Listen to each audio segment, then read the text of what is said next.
Hello, this is Madeline Bracken. Thank you for following along on all 3 videos in this 3-part series about transforming your relationship with food, allowing yourself to love yourself through that which you put in your body. You should by now be noticing what you're eating, be noticing what you're putting inside yourself, and writing love letters with every meal. I hope you've been enjoying that activity. I know I really loved it. And I have to admit, this week, the 3rd principle of transforming your life and the way you deal with food really was brought home to me. The reason being, last Saturday we had a football party at my house. It was wonderful. We had people there. They were shouting. It was fun. We had fun treats. I was able to make goodies for everyone, and people brought things as well, which isn't really close to the point. But what is close to the point is after the party, we had leftover food. We had leftover Rice Krispies treats. You see, I actually really like Rice Krispie treats. And we had so much left over, and I left them on the counter. The next morning, when it was Sunday, when I would usually go and grab my green smoothie, writing that sweet love letter to myself, instead I woke up a little late, so I was in a hurry to get to church. And what was the convenient thing to grab? You got it. Those Rice Krispies. Oh my goodness. So for breakfast, I ate Rice Krispie treats. Then of course I came home from work. I was feeling lethargic. I was feeling lazy. I was feeling, I just hadn't given my body that which gives me vibrancy. So of course, feeling down already, what was still on the counter? Rice Krispie treats. So of course, what did I have for lunch as well? I had Rice Krispie treats for lunch. That's 2 meals where I had Rice Krispie treats because it was so convenient. And that's what I want to challenge you today. And that's so important when deciding to transform your life is making your new life choices convenient for you. Convenient in the things that, when you're going to not have enough time. Naturally, you're going to have moments where you don't want to take a lot of time to eat or plan. So you want to make sure the most convenient thing to grab is something healthy, something good for you. If it takes more than 20 seconds to think about what you're going to eat, you're probably going to grab something not very healthy. And this isn't your fault. We naturally choose a path of least resistance. Evolution has taught us this. If you give a horse the chance between sitting down and running around the field, he's gonna sit down and relax because he has been taught to conserve energy through evolution. If you consider a river, what does it do? It always follows the path of least resistance. So keep this principle in mind. You will naturally choose the path of least resistance. But you can make sure that the path of least resistance is the path you actually want to choose. This can be done in a few simple ways. 1, making sure the food that you would like to eat, the food that you're trying to now incorporate into your body and your lifestyle, is on the most convenient shelves. It is at eye level. So when you open the fridge, the first thing you look at are those vegetables, are those fresh fruits, are things that are just delicious.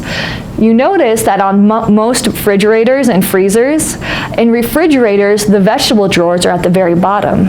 This is the most inconvenient place to place vegetables. You don't think about it naturally when you open the fridge. You have to look for them. If you have to look for them, that's too much time. Also, we have the tendency in our pantries to make the most unhealthy food easily accessible. Again, you're naturally going to choose the path of least resistance. So what can you do to make this harder? You can put your junk food higher on the shelf, or you can simply choose not to have it in your house. If you don't have junk food in your house, you're probably not going to go out there and purchase it if you're craving it. If you do, it's going to happen few and far between because it's not the path of least resistance. Studies have shown over and over again, if you can make a new habit easy, that's when the magic happens. That's when you actually can stay with it. Making sure to buy the right kind of foods. Not saying, all right, from now on, I'm going to take 30 minutes and prepare this delicious meal, and I'm going to make sure it's healthy. No, be easy on yourself. Choose something that's easily thrown together. I know my smoothie in the morning, I have to make sure that's easier than my cereal in the morning. And if I do have cereal, I need to make sure that the cereal I can reach the easiest is the healthy cereal as well. So think about your fridge. Honestly, do a mental picture. Okay, how does my fridge look right now? What is it full of?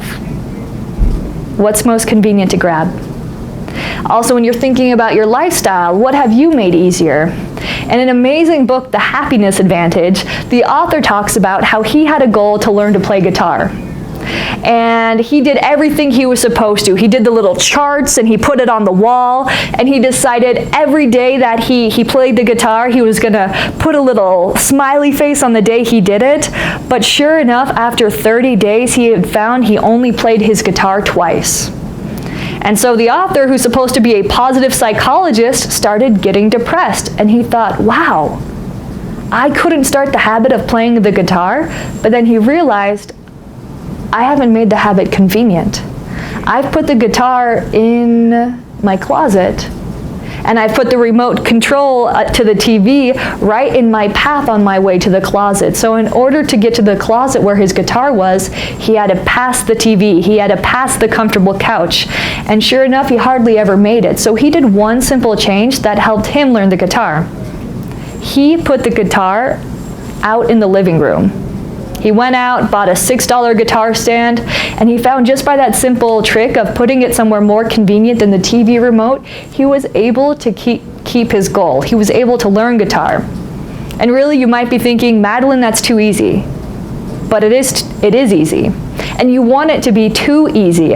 Tony Robbins also talks about this, the pain-pleasure principle. You want to make keeping your bad habits painful and keeping your good habits pleasurable. That could be if you're learning to love salads. I had to learn to love salads. I don't naturally love salads. I had to teach myself to love salads. Allowing yourself to play positive, beautiful music when you're eating this salad so it becomes a joyful experience. So think about this for a moment. Here's your challenge. I want you to make a list of the habits you're trying to start, the lifestyle you're trying to begin, and I want you to write ways you can make it easier. If there are challenges, I want you to write down these challenges as well and think, what can I do to make this challenge, to overcome this challenge in an easy way? If you have certain vices, I want you to write down those vices as well and say, how can I make these vices harder? I promise you, as you do this, you will be amazed by how easy it becomes to begin your new lifestyle change. Thank you.